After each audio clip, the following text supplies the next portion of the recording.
OTW, hari Minggu, OTW, jalan-jalan ke kebun. Bab 2865 sampai bab 2867. Dilihat dari perilaku kembalinya Wu Feiyan saja, sulit bagi Ye Chen dan Lin Waner untuk menilai niatnya. Lin Waner, khususnya, khawatir Wu Feiyan tidak benar-benar meninggalkan si Wandasan ketika dia pergi dari sini, tetapi perlu mencari tujuan baru. Oleh karena itu, dia berkata kepada Ye Chen, "Tuan, ayah saya pernah berkata bahwa ruangan batu tempat tuanku pergi ke barat kemudian menghilang tanpa jejak. Dia menduga tuan itu pasti menggunakan kekuatan magis yang besar untuk menghilangkan ruangan itu. Batu itu kamar disembunyikan atau dipindahkan ke tempat lain. Wu Feiyan datang ke si Wandasan kali ini. Kemungkinan besar untuk menemukan keberadaan kamar batu itu." Ye Chen mengangguk dan berkata, "Saya juga berpikir kecil kemungkinan Wu Feiyan akan meninggalkan si Wandasan secepat ini. Mungkin dia telah menemukan beberapa petunjuk baru." Lin Waner berkata dengan ekspresi khawatir, jika Wu Feiyan benar-benar dapat menemukan cara untuk membuatnya lebih kuat dari peninggalan yang ditinggalkan oleh tuannya, atau menemukan beberapa ramuan dan senjata ajaib yang berguna baginya, maka dia bukankah miliknya kekuatanku ditingkatkan ke tingkat yang lebih tinggi? Ye Chen berkata, ketika Meng Changsheng bisa memberikan cincin itu kepada ayahmu sebelum batas waktu, saya kira dia sudah tahu seperti apa karakter Wu Feiyan, jadi dia pasti akan mencoba yang terbaik untuk menjaganya.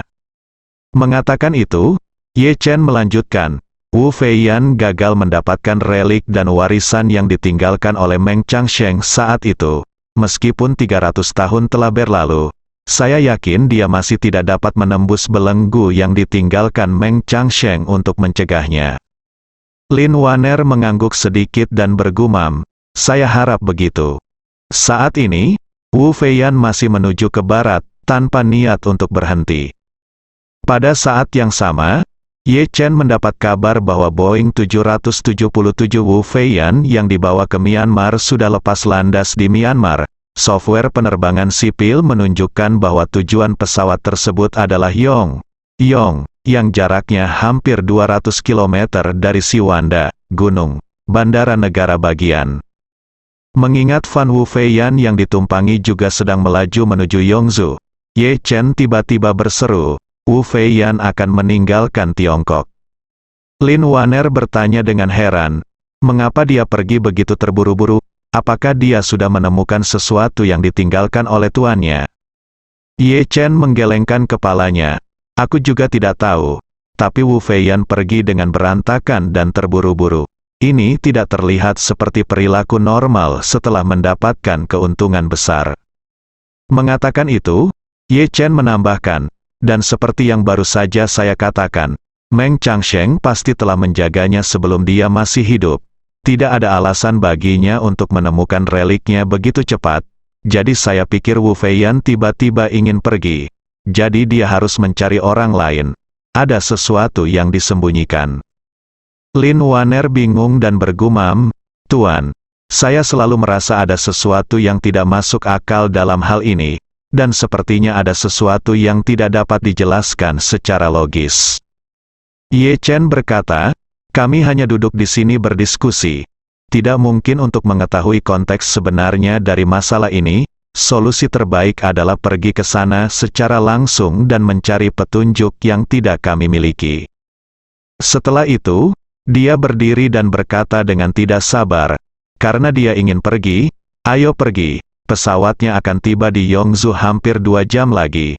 Ayo cepat ke bandara sekarang dan terbang ke Yongzhou juga, mungkin kita bisa bertemu dengannya lagi di bandara. Melihat ekspresi cemas Ye Chen, Lin Waner berkata tanpa ragu-ragu, semua orang di keluarga budak akan mendengarkan pengaturan tuannya.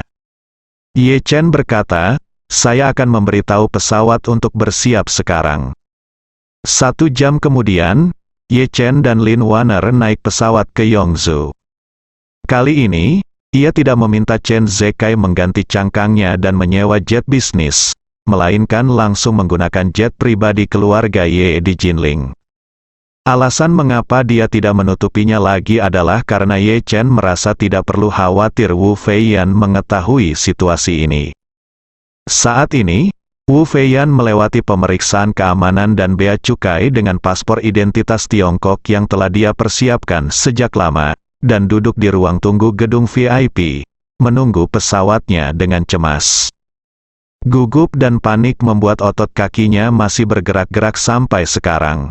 Dan dalam benaknya, 4 kata Meng Changsheng yang memekakkan telinga terus terulang berulang kali, keluar dari sini. 4 kata ini memenuhi jiwanya dengan ketakutan yang besar. Dia tidak bisa tidak meninjau semuanya dalam pikirannya, memutar otak untuk menganalisis kemungkinan bahwa Meng Changsheng masih hidup. Dia mengingat setiap detail bagaimana dia menjadi murid Meng Changsheng, dan berpikir dalam hati, sebenarnya, setelah saya memikirkannya, guru sebenarnya tidak terlalu memikirkan saya dan kakak laki-laki saya saat itu. Jika kita tidak terlalu memikirkan saya dan kakak laki-laki saya saat itu, jika kita tidak melakukannya diburu oleh tentara Qing, guru akan terbunuh. Zun tidak akan muncul di depan kita. Kalau dipikir-pikir, guru menerima saya sebagai muridnya, sebagian untuk belajar tentang dunia luar dari kami, dan sebagian lagi karena dia ingin kami melakukan sesuatu untuk orang Han. Namun, dia sendiri sepertinya tidak pernah menganggap kami sebagai miliknya, murid sejati. Mendengar hal ini, pikiran Wu Feiyan ditarik kembali ke lebih dari 300 tahun yang lalu, dan pemandangan ketika dia dan kakak laki-lakinya Lin Zulu dikejar ke Gunung Siwan oleh tentara Qing muncul di benakku. Di luar pegunungan 100.000, puluhan ribu kavaleri Qing menyerang dalam semalam, mengejar sisa-sisa Nanming dan Po King Hui yang bertempur berdampingan dengan sisa-sisa Nanming. Pasukan kavaleri ini mengenakan baju besi tentara Qing, memegang bendera tentara Qing, dan memiliki ekor tikus uang yang sangat berbeda dengan orang Han di dinasti Ming Selatan. Mereka mengusir sisa jenderal yang kalah ke pegunungan 100.000. Sisa-sisa Nanming dan Po King Hui menderita kerugian besar. Mereka bertempur dan mundur sepanjang jalan, dan korban jiwa semakin banyak. Pada akhirnya, Lin Zulu dan Wu Feiyan tidak memiliki rekan lain di sekitar mereka.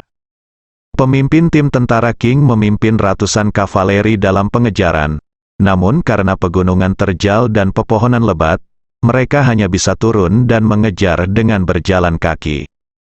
Pemimpinnya berteriak keras, "Dengarkan para pemberontak di dalam, jika kamu keluar dan menerima penyerahan diri, aku, Gartu, bisa memberimu kehidupan yang bahagia. Jika tidak, jika aku menangkapmu, aku akan mengirimmu ke ibu kota untuk dieksekusi di Lingqi." Pada saat ini, Wu Feiyan sedang ditarik oleh Lin Zulu dan berlari dengan liar di dalam hutan. Namun, Wu Feiyan masih memiliki anak panah patah yang tertancap di bahunya, yang dilukai oleh pemanah kavaleri tentara Qing selama mundur. Karena tentara Qing pandai berkuda dan menembak, dan mereka secara khusus mengoleskan air mayat yang membusuk pada mata panah tersebut membawa banyak virus dan bakteri. Luka Wu Feiyan sudah hitam dan bau nanah terus merembes keluar, dan tubuhnya setiap guncangan akan menimbulkan rasa sakit yang hebat di bahunya, dan setiap kali rasa sakit yang hebat itu menyerang, seluruh tubuhnya akan menjadi lemah dan dia akan jatuh ke tanah hampir tak terkendali. Untungnya, Lin Zulu menggenggam tangannya erat-erat dan menariknya dengan sekuat tenaga, agar dia tidak terkejar oleh musuh.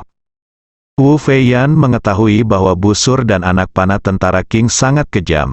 Meskipun lukanya tidak fatal, dalam beberapa hari luka tersebut akan menyebabkan bisul di sekujur tubuh dan merenggut nyawa orang tersebut. Oleh karena itu, Wu Feiyan sekarang juga tahu bahwa waktunya hampir habis. Melihat bahwa Lin Zulu jelas jauh lebih lambat untuk menyelamatkan dirinya sendiri, dia tidak bisa menahan diri untuk tidak tersedak dan berkata, "Saudara Zulu, beri Feiyan waktu yang menyenangkan dan melarikan diri sendiri. Feiyan tidak dapat bertahan lagi. Bawalah Feiyan bersamamu. Itu hanya akan menyeret dirimu ke bawah." Lin Zulu berkata dengan tegas, "Aku berjanji pada saudaramu untuk melindungimu. Bahkan jika aku mati dalam pertempuran, aku akan mati bersamamu. Jika tidak, aku akan menghadapi Fei Yang tanpa kata-kata di masa depan." Wu Feiyan menangis dan berkata, "Saudara Zulu, King Gou tidak berperi kemanusiaan dan membantai banyak orang di dinasti Ming. Jika Anda dan saya jatuh ke tangan mereka, hidup kita akan lebih buruk daripada kematian. Lebih baik Anda memberi Feiyan kebahagiaan hidup daripada jika Feiyan jatuh ke tangan mereka, disiksa dan dianiaya oleh mereka." Lin Zulu mengertakkan gigi dan berkata dengan tegas, "Feiyan, kamu tidak perlu takut. Jika kamu dan aku benar-benar tidak punya cara untuk melarikan diri, aku akan memberimu kehidupan yang bahagia dan bertarung sampai mati dengan anjing-anjing King itu. Aku tidak akan pernah membiarkanmu jatuh ke dalam perangkap di tangan mereka." Saat ini, Gartu dan anak buahnya sedang mengejar semakin dekat. Melihat noda darah hitam yang ditinggalkan Wu Feiyan, dia tertawa dingin. "Karena kamu tidak minum anggur sebagai hukuman, jangan salahkan aku, Gartu, karena kejam, saat kalian berdua jatuh ke tangan saudara-saudara kita, aku, saudara-saudara, pasti akan membuat si cantik kecil itu bahagia." Wu Feiyan ketakutan dan marah, dan meraung, "Bahkan jika saya hantu, saya tidak akan pernah membiarkan kalian sekelompok anjing murni pergi. Suatu hari, dinasti Ming kami akan membunuh kalian semua dan mengusir kaisar anjing Anda keluar dari bea cukai." Galtu berkata dengan dingin, dinasti Mingmu akan segera dihancurkan oleh kami sekarang. Mulai sekarang, ini akan menjadi dunia Manchu kami. Semua orang Han sepertimu yang tidak tunduk pada dinasti King Manchu kami akan melakukannya dihancurkan oleh kami. Bunuh mereka semua." Saat ini, sebuah suara nyaring bertanya, "Apa, kamu bahkan ingin membunuhku?" Saat dia berbicara, seorang lelaki tua berjubah biru melayang turun dari atas hutan, memegang pedang perak di tangannya. Dia tampak sangat agung dan khusyuk. Orang ini adalah Meng umur panjang. Galtu tidak menyangka lelaki tua ini bisa jatuh dari hutan setinggi lebih dari 10 kaki tanpa menunjukkan tanda-tanda cedera. Ia bertanya dengan hati-hati sejenak, "Siapa kamu?" Meng Changsheng berkata dengan dingin, "Apa hak sekelompok Tatar menanyakan nama saya? Anda mengganggu dinasti King saya dan membuat omong kosong seperti itu. Harap tetap di sini untuk menebus dosa-dosa Anda hari ini." Gartu mencibir dan berkata, "Kamu orang tua sepertinya mengira umurmu panjang. Ayo, bunuh dia." Begitu dia selesai berbicara, sekelompok tentara King mengangkat busur dan anak panah mereka dan mengarahkan anak panah mereka ke Meng Changsheng. Meng Changsheng mencibir dengan jijik, "Kamu berani memamerkan kekuatanmu di depanku hanya dengan busur dan anak panah. Kamu akan mati." Setelah mengatakan itu, pedang panjang di tangannya tiba-tiba bergetar, dan seketika berubah menjadi puluhan bilah pedang yang berputar, mengaum ke arah ratusan pasukan King. Sebelum para prajurit King ini mengetahui apa yang sedang terjadi, kepala mereka semua dipenggal, sehingga tidak ada seorang pun yang hidup. Tidak jauh dari situ, Lin Zulu dan Wu Feiyan sama-sama tercengang. Mereka belum pernah melihat orang sekuat ini seumur hidup mereka, dan mereka mengira telah bertemu dewa. Saat ini, Meng Changsheng meletakkan pedangnya, mendatangi mereka berdua, dan bertanya, "Mengapa kalian berdua dikejar oleh sekelompok tentara Tatar?" Lin Zulu adalah orang pertama yang sadar dan berkata dengan cepat, "Junior Lin Zulu, terima kasih kepada makhluk abadi tua karena telah menyelamatkan hidupmu. Junior ini dan saudara perempuannya berperang melawan dinasti King bersama-sama, tetapi mereka tidak cukup kuat dan tidak berdaya, dikejar oleh tentara King. Berkat penyelamatan abadi tua, jika tidak, kedua junior itu mungkin tidak akan selamat hari ini." Meng Changsheng mengerutkan kening dan bertanya, "Bukankah Tatar selalu aktif di utara? Ini adalah pegunungan 100.000, hampir sampai ke titik paling selatan dinasti Tang. Bagaimana Tatar bisa sampai di sini?" "Dinasti Tang," Lin Zulu berseru, "yang abadi. Bukan lagi dinasti Tang. Istana saat ini adalah dinasti Ming. dan dinasti Ming telah menyatukan Tiongkok selama lebih dari 200 tahun.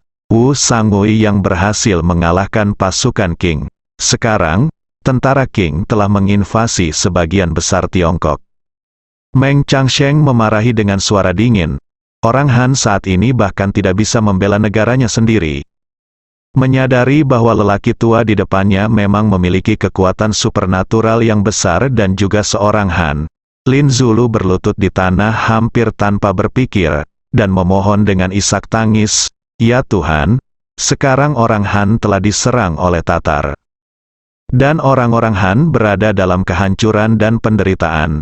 Tidak dapat dikatakan bahwa generasi muda mungkin memiliki kemampuan terbatas untuk melawan dinasti Qing selama bertahun-tahun, dan hanya dapat menyaksikan dinasti Han terus jatuh. Karena para dewa lama juga orang Han. Mohon minta para dewa tua untuk mengambil tindakan untuk mengusir anjing Qing dan memulihkan dinasti Han." Wu Feiyan juga sadar, segera berlutut dan bersujud, dan berkata dengan hormat, "Saya mohon kepada dewa tua untuk mengambil tindakan." Meng Changsheng sedikit terkejut dengan tindakan kedua pria itu.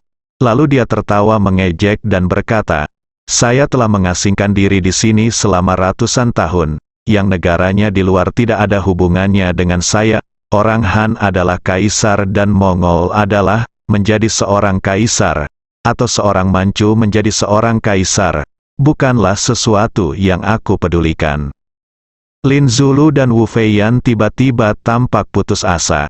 Mereka mengira dengan kemampuan dewa tua yang dapat dengan mudah membunuh ratusan pasukan Qing hanya dengan menjentikkan jarinya, akan mudah untuk pergi ke kota kekaisaran Yanjing untuk mendapatkan kepala Sun Zi. Namun, mereka melebih-lebihkan integritas Han di Meng Changsheng. Padahal, ketika Meng Chang hidup sampai usia ini, ia sudah melupakan keadilan negara dan keutuhan bangsa. Oleh karena itu, dia berkata dengan ekspresi acuh tak acuh, "Ini adalah tempat pengasingan dan kultivasi saya. Kalian berdua tidak boleh tinggal di sini untuk mengganggu kultivasi saya.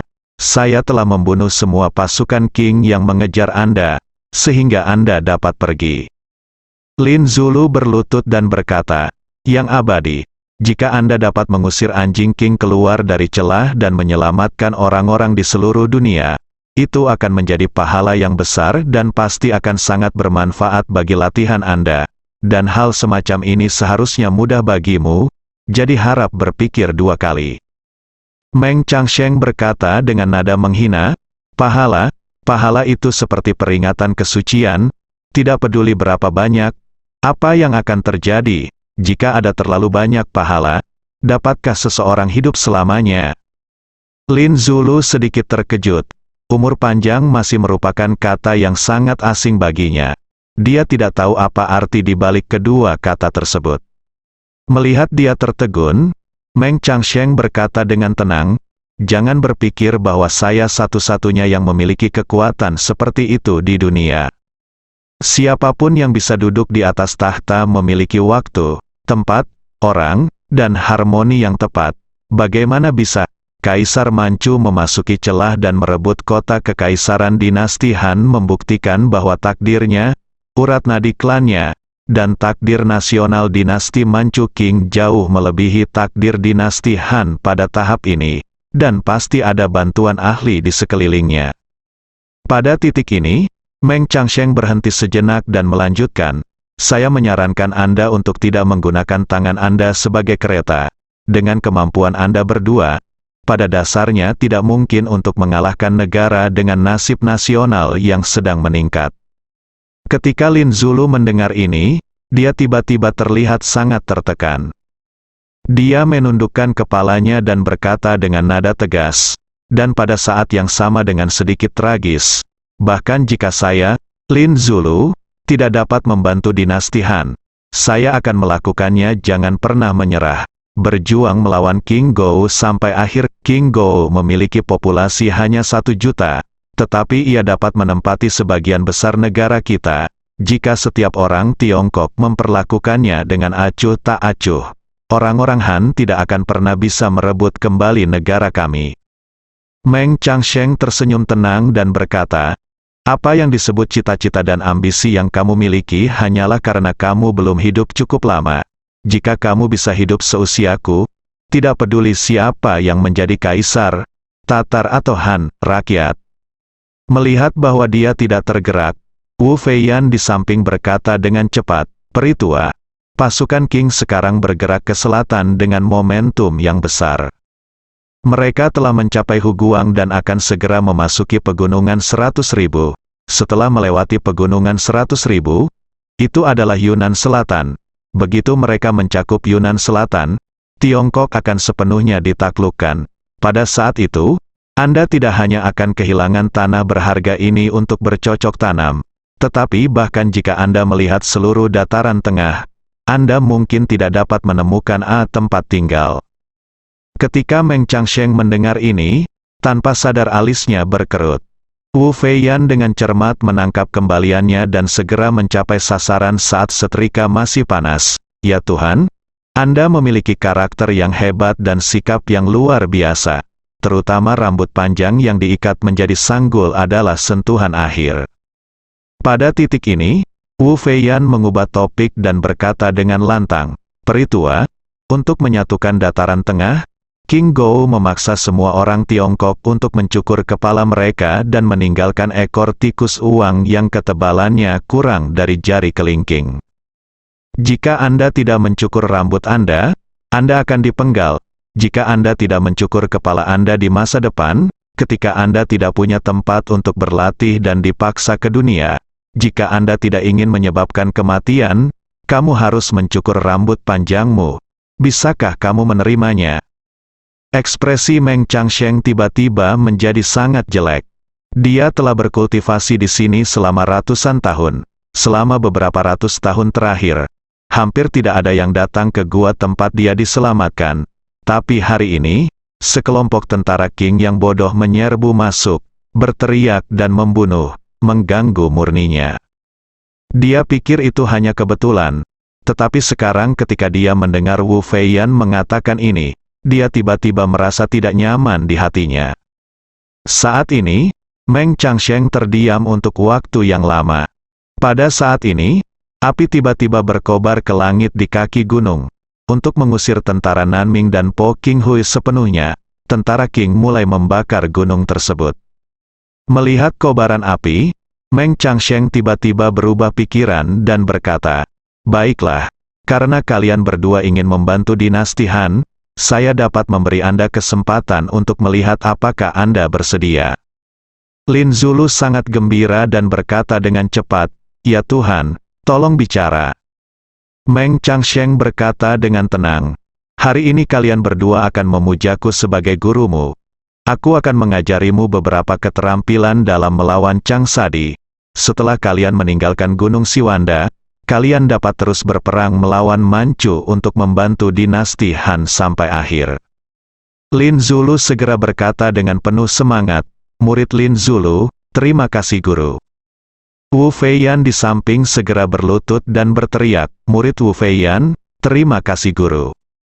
Saat itu, Wu Feiyan masih belum mengetahui mengapa Meng Changsheng tiba-tiba berubah pikiran. Namun, ketika pemandangan lebih dari 300 tahun yang lalu ini muncul kembali di benaknya, dia tiba-tiba mengerti alasannya.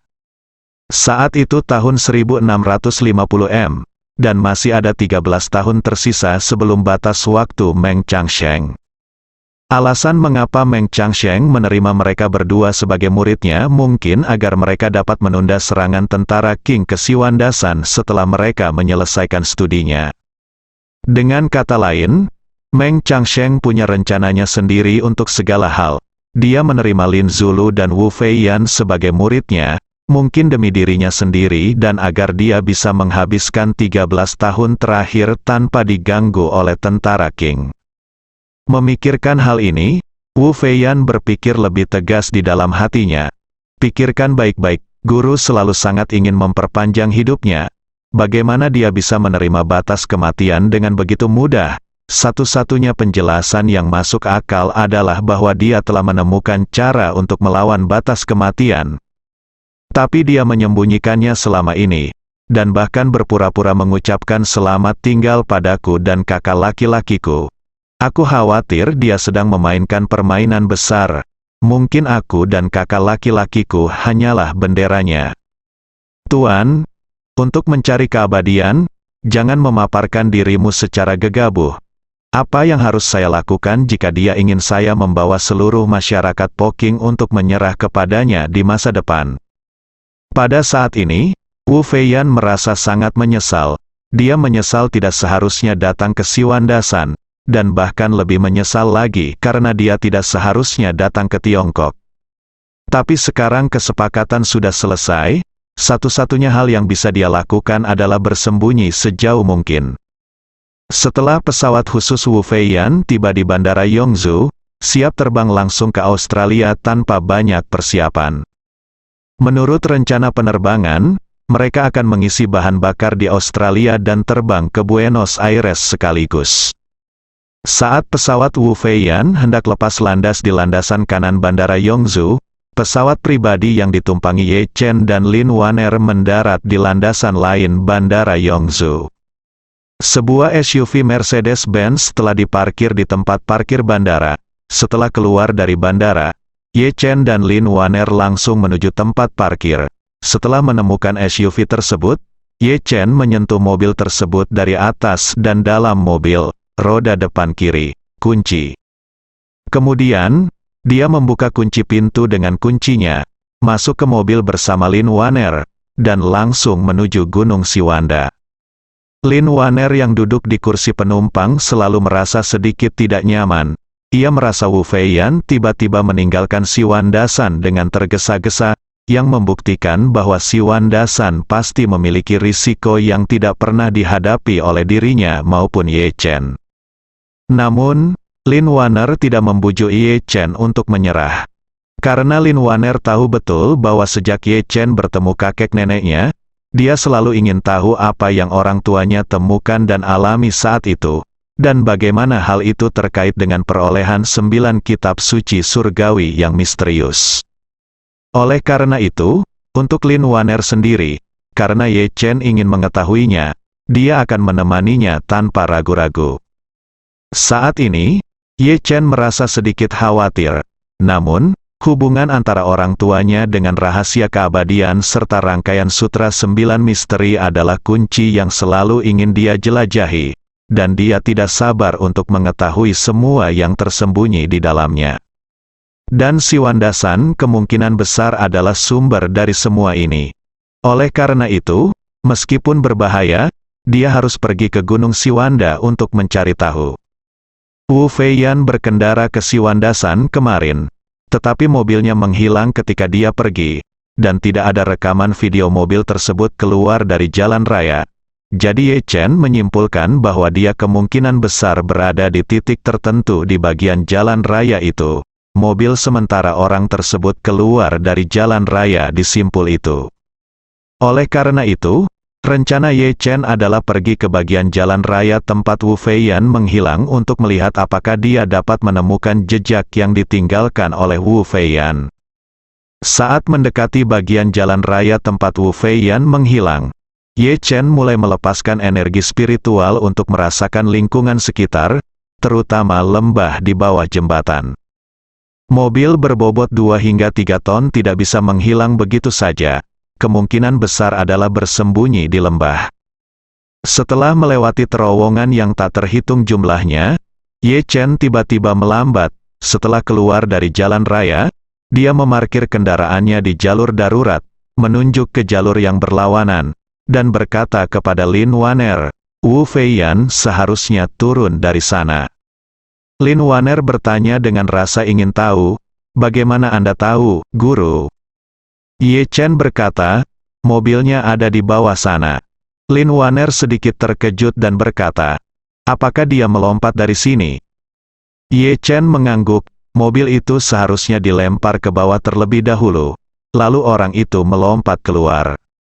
Lin Waner dengan cepat bertanya, "Tuan muda, apakah Anda akan melompat dari sini juga?"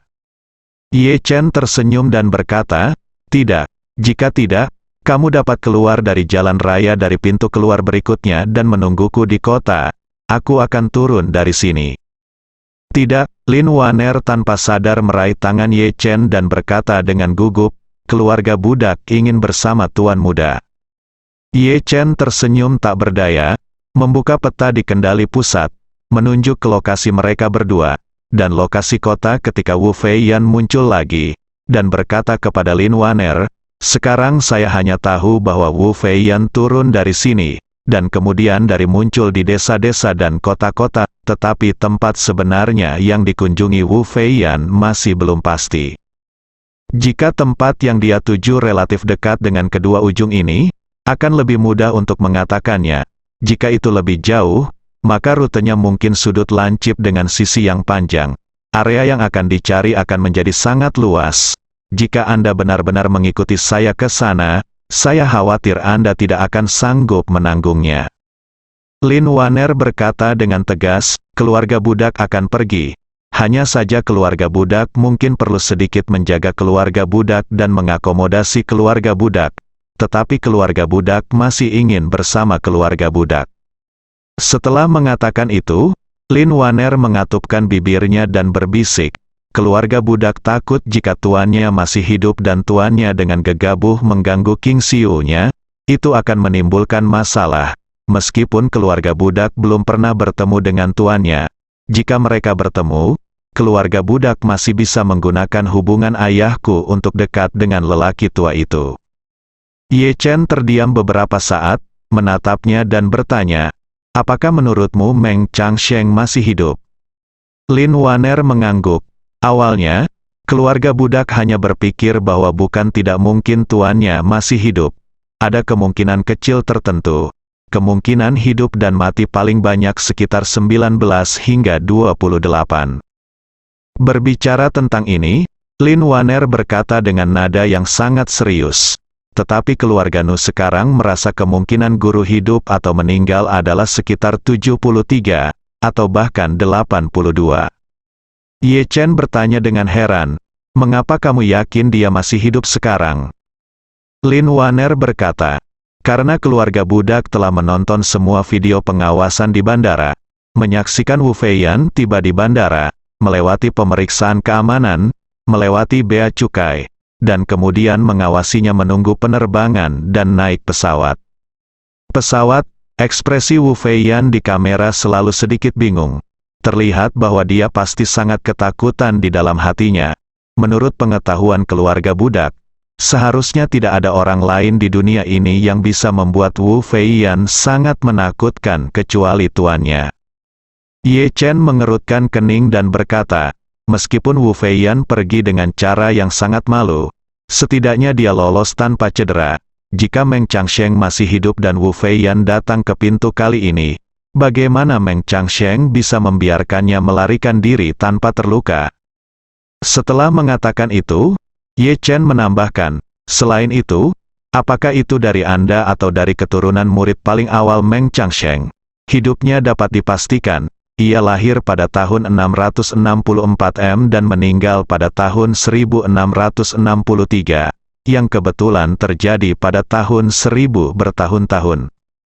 Jika dia masih hidup sekarang, bukankah itu berarti dia menemukan cara untuk membuat Yangshu menerobos 1000 tahun lebih dari 300 tahun yang lalu? Jika itu masalahnya, kekuatannya saat ini mungkin begitu luar biasa sehingga tidak ada yang bisa menandinginya. Wu Feiyan berada jauh di belakangnya dan bisa membentuk King Hui yang besar.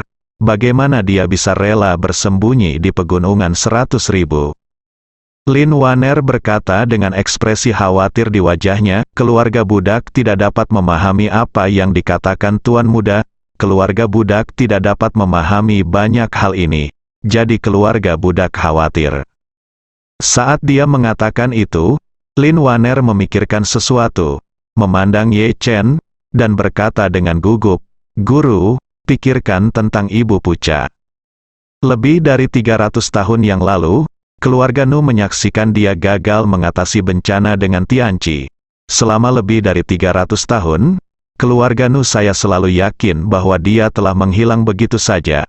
Tetapi siapa sangka bahwa dia dapat meninggalkan secercah harapan untuk dirinya sendiri dan kemudian menemukan kesempatan untuk terlahir kembali setelahnya, lebih dari 300 tahun. Wajah Ye Chen menjadi gelap dan dia bertanya dengan heran, "Maksudmu, Meng Changsheng mungkin mencari kesempatan seperti itu?" Lin Waner berkata dengan sungguh-sungguh keluarga budak tidak yakin. Tetapi keluarga budak percaya bahwa karena Ibu Puca bisa melakukannya, tuannya mungkin juga bisa melakukannya. "Tuan, tolong jangan meremehkan keinginan orang untuk bertahan hidup. Semakin tua seseorang, semakin besar kemungkinan mereka untuk bertahan hidup. Kiang, bagi seseorang yang telah hidup selama 1000 tahun, keinginannya untuk bertahan hidup pasti tidak terbayangkan oleh orang biasa. Untuk bertahan hidup, saya tidak tahu upaya macam apa yang akan dia lakukan." Bersambung.